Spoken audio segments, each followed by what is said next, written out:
नमस्कार मित्रों, सत्य की विजय में आपका स्वागत है। मैं हूं विजय त्रिवेदी। 25 नवंबर को अभिजीत मुहूर्त में अयोध्या में राम मंदिर के धर्म ध्वजा को फहरा दिया गया। प्रधानमंत्री नरेंद्र मोदी और सरसंघ चालक डॉक्टर मोहन राव भागवत इस समारोह में उपस्थित थे। उसके अलावा बहुत सारे लोग, हजारों हजार लोग वहां पर मौजूद थे, जिसमें साधु संत भी थे और कई अतिथि, वीवीआईपी और आम जन भी वहां पर मौजूद थे। इसके साथ ही राम मंदिर निर्माण का जो काम है मोटे तौर पर पूरा हो गया है। इसे कंप्लीशन के लिए कहा जाता है कि धर्म ध्वज जब फहराई जाती है तो उसका मतलब है कि मंदिर निर्माण का कार्य पूरा हो गया है।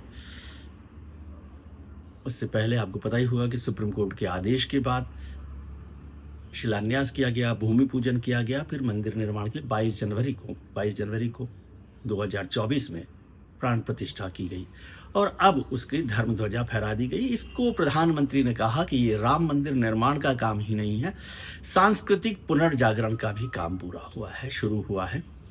और सच मायने में कहा जा सकता है कि ये सांस्कृतिक पुनर्जागरण, एक बड़ा विवाद, एक बड़ी कंट्रोवर्सी, एक बड़ी चर्चाएं इस दौरान चलती रही राम मंदिर निर्माण को लेकर। उससे पहले बाबरी ढांचा जब गिराया गया, उससे पहले राम जन्मभूमि आंदोलन जो चला संघ और विश्व हिंदू परिषद की तरफ से, उस दौरान भी इस पर काफी चर्चा हुई। और यूं तो 1949 से लेकर अब तक लगातार चर्चा होती रही थी, लेकिन सुप्रीम कोर्ट के फैसले के बाद देश भर ने उसे माना और बहुत शांति के साथ राम मंदिर के निर्माण का काम पूरा हो गया और धर्म ध्वजा फहरा दी गई। इसमें सबसे महत्वपूर्ण बात यह भी है कि राम मंदिर निर्माण में सरकार के किसी पैसे का इस्तेमाल नहीं किया गया है। सब पैसा आम आदमी के लोगों के दान से, जो चढ़ावा है, उससे किया गया है और उस पैसे से ही सारा भव्य मंदिर निर्माण का काम हुआ है। मुझे नहीं याद आता कि देश भर में इतना भव्य मंदिर कोई और है।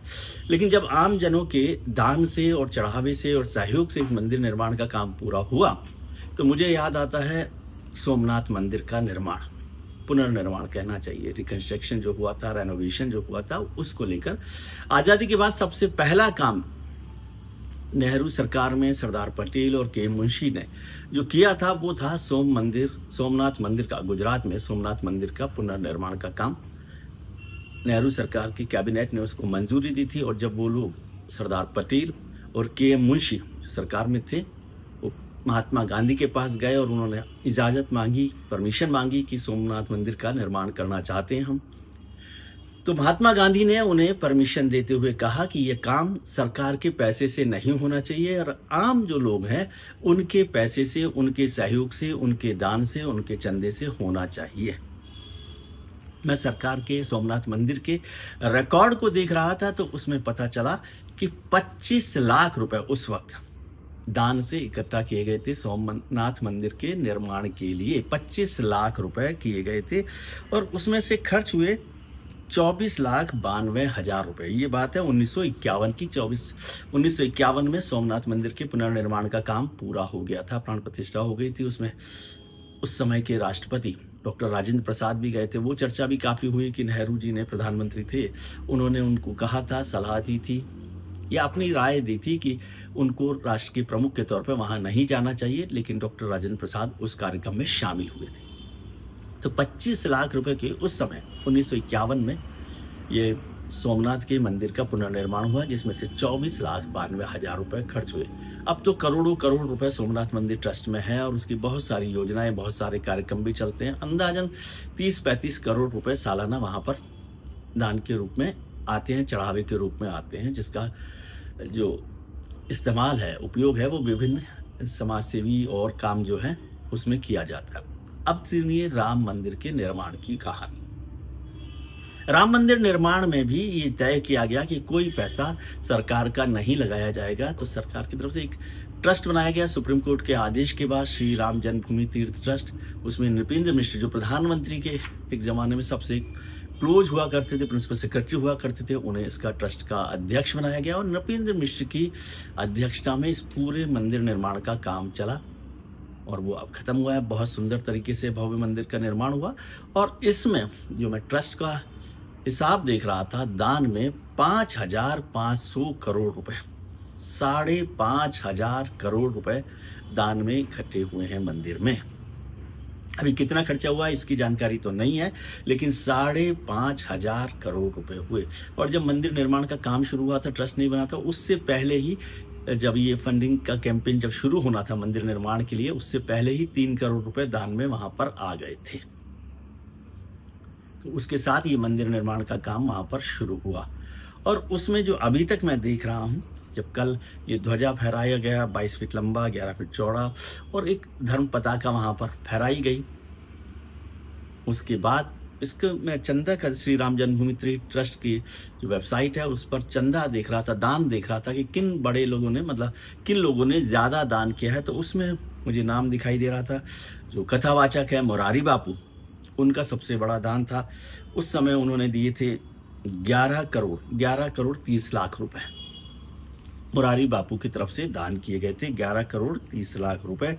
इसके अलावा जो उनके अनुयायी हैं, उनके फॉलोअर्स हैं, उनके समर्थक हैं, उनके भक्त हैं, उन्होंने अमेरिका, कनाडा और ब्रिटेन से 8 करोड़ रुपए का दान भेजा था राम मंदिर निर्माण के लिए।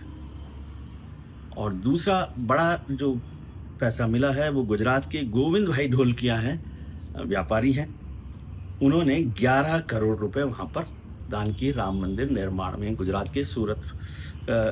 के गोविंद भाई ढोलकिया, उन्होंने 11 करोड़ रुपए दान किए। गुजरात में ही सूरत के जो हीरा कारोबारी हैं दिलीप कुमार ने 101 किलो सोना दान किया। गुजरात के जो सूरत के डायमंड व्यापारी हैं, डायमंड मर्चेंट हैं, उन्होंने 101 किलो सोना दान किया, जिसकी कीमत उस वक्त 68 करोड़ रुपए बताई गई थी। 68 करोड़ रुपए बताई गई। देश के सबसे बड़े उद्योगपतियों में से एक, बल्कि कहना चाहिए सबसे बड़े उद्योगपति मुकेश अंबानी की तरफ से 2 करोड़ 51 लाख रुपए का दान दिया गया है। 2 करोड़ 51 लाख रुपए का दान दिया गया है। पटना के महावीर मंदिर, जिसके किशोर कुणाल हुआ करते थे, अब वो नहीं रहे हैं, उनकी तरफ से, पटना के महावीर मंदिर की तरफ से 10 करोड़ रुपए दान भेजे गए। और ग्रीन लैब डायमंड जो है, उसके मुकेश जी ने 11 करोड़ रुपए का डायमंड क्राउन श्री राम के लिए बनवा कर भेजा। 11 करोड़ रुपए का डायमंड क्राउन, यानी हीरो से जड़ित जो मुकुट है, वो वहाँ पर दान किया गया। एक और उद्योगपति हैं, व्यवसायी हैं, महेश कबूतरवाला, उन्होंने 5 करोड़ रुपए दान में भेजे हैं। तो ये तो एक लिस्ट है, छोटी छोटी लिस्ट है। इसके अलावा भी बहुत नाम है, बहुत बड़े नाम हैं जिनमें शामिल किया जा सकता है। और आपको बता रहा हूँ 5,500 करोड़ रुपए आए हैं, जिसमें हर हिंदू का घर से अंदाजन माना जा रहा है कि कुछ न कुछ पैसा वहाँ पर दान में दिया गया, जिसके लिए श्री राम जन्मभूमि तीर्थ ट्रस्ट ने भी एक कार्यक्रम किया था, विश्व हिंदू परिषद ने भी किया था। तो उसके साथ अक्षत जब भेजे गए थे तो अलग अलग लोगों की तरफ से दान वहाँ पर भेजा गया। और पूरा काम, मंदिर निर्माण का काम जन सहयोग से किया गया है। और ऐसा बताया गया है कि सरकार की तरफ से कोई पैसा नहीं लगा। सरकार की तरफ से जो पैसा लगा है वहाँ, वो अयोध्या के रिकंस्ट्रक्शन में लगा है। योगी सरकार ने अयोध्या का भी नवनिर्माण कर दिया है और वहाँ अयोध्या एक नई अयोध्या दिखाई देती है। अक्सर राम जन्मभूमि आंदोलन के वक्त से मैं अयोध्या आता जाता रहा हूँ, 80 के दशक से। और तब मैं हमेशा ये सवाल करता था कि अयोध्या में राम जन्मभूमि का मंदिर को लेकर विवाद हो सकता है कि विवादित भूमि पर बनेगा, नहीं बनेगा, क्या होगा। लेकिन अयोध्या हिंदुस्तान के सबसे प्रमुख धार्मिक आध्यात्मिक शहरों में से है, तो कम से कम उसकी हालत तो ठीक की जाए। वहाँ की सड़कें, वहाँ की गलियाँ, वहाँ का कंस्ट्रक्शन, वहाँ की बिजली, वहाँ के मंदिर, सबकी हालत खस्ता थी। तो रेलवे स्टेशन की, अब तो वहाँ पर बहुत बड़ा एयरपोर्ट भी बन गया है, इंटरनेशनल एयरपोर्ट बन गया। तो वो सब का भी नवनिर्माण वहाँ पर हुआ और एक नई अयोध्या वहाँ पर उस तरह से सामने आई है। तो इस अयोध्या के राम जन्मभूमि मंदिर निर्माण के साथ साथ अयोध्या का भी पूरा का पूरा एक नवीनीकरण हुआ है, सौंदर्यीकरण हुआ है। वहाँ के लोगों के लिए नए रोजगार की व्यवस्था हुई और पर्यटन की संख्या में बहुत बड़ी तादाद में बदलाव आया है। एक ज़माना था कि जब हम लोग वहाँ जाते थे कवर करने भी, तो अयोध्या में कोई होटल भी नहीं होती थी। फैजाबाद में हुआ, उस समय होटल हुआ करती थी, अब तो फैजाबाद का नाम भी बदल दिया गया। अब तो अयोध्या में भी बहुत बड़ी होटल्स हैं, 5 स्टार्स भी हैं, छोटी भी हैं, सब तरह की व्यवस्था वहाँ पर की गई है। वो सारा काम पूरा हुआ है और सरकार और जन सहयोग से पूरे अयोध्या का नवीनीकरण का काम हो गया है। लेकिन इसमें अब बात याद रखने की है, जो मुझे मोहन भागवत जी सरसंघचालक की बात याद आती है, जब उन्होंने राम जन्मभूमि का जब फैसला आया था सुप्रीम कोर्ट का, और फिर जब शिलान्यास हुआ था, भूमि पूजन हुआ था, तब भी मोहन जी भागवत ने कहा था कि अब हम इस आंदोलन को खत्म करते हैं विश्व हिंदू परिषद और संघ की तरफ से, और अब हम किसी और मंदिर के लिए आंदोलन नहीं चलाएंगे मथुरा काशी के लिए। फिर एक बार और उन्होंने कहा, जब बहुत सारे लोग कुछ अलग अलग तरीके की चर्चाएं कर रहे थे, संबल में भी काफ़ी चर्चा हुई थी, तो मोहन जी भागवत ने कहा था कि हर मस्जिद में शिवलिंग ढूंढने की आवश्यकता नहीं है। तो जब धर्म ध्वजा फहरा दी गई है अयोध्या के श्री राम मंदिर में, तो अब मुझे लगता है कि इस विवाद को भी थोड़ा सा विराम देना चाहिए, खत्म करना चाहिए, और एक नए देश, नए सांस्कृतिक पुनर्जागरण के साथ आगे बढ़ना चाहिए। बाकी तो भक्तों की इच्छा है, बहुत सारे भक्त हैं, सबके अपने अपने मन की इच्छाएं हैं, वो क्या करना चाहते, क्या नहीं करना चाहते, लेकिन इस पर विचार करना ज़रूरी है। और हाँ, एक बात और याद आई, अब एक राजनीतिक बदलाव ये आया है कि 2027 में विधानसभा के चुनाव होने वाले हैं उत्तर प्रदेश में। पिछली बार आपको याद होगा कि अयोध्या में राम जन्मभूमि की प्राण प्रतिष्ठा के बाद भी, मंदिर में प्राण प्रतिष्ठा के बाद भी, अयोध्या की जो सीट है, लोकसभा सीट, वो भारतीय जनता पार्टी हार गई थी, फैजाबाद की सीट को, और वहाँ अवधेश प्रसाद सिंह समाजवादी पार्टी के नेता जीते थे। तो उसको लेकर काफ़ी हंगामा विपक्षी दलों ने किया था, लेकिन उसके बाद उपचुनावों में भारतीय जनता पार्टी जीत गई। अब अखिलेश जी को भी लग रहा है कि 2027 से पहले राम मंदिर जाया जाए। तो उन्होंने कहा कि हम जो इटावा में केदारनाथ मंदिर बना रहे हैं, उसके बाद जब राम का बुलावा आएगा तो हम जाएंगे। ये भी प्रभु इच्छा की बात है, भक्तों की इच्छा की बात है। जब जो जाए, जब जागे तब सवेरा। आज के लिए इतना ही। हम उम्मीद करते हैं कि आपके लिए आने वाला कल आज से बेहतर हो। आप अपने मित्रों, परिजनों, रिश्तेदारों के साथ खुश रहें, मस्त रहें, व्यस्त रहें, स्वस्थ रहें। नमस्कार, प्रणाम, आभार।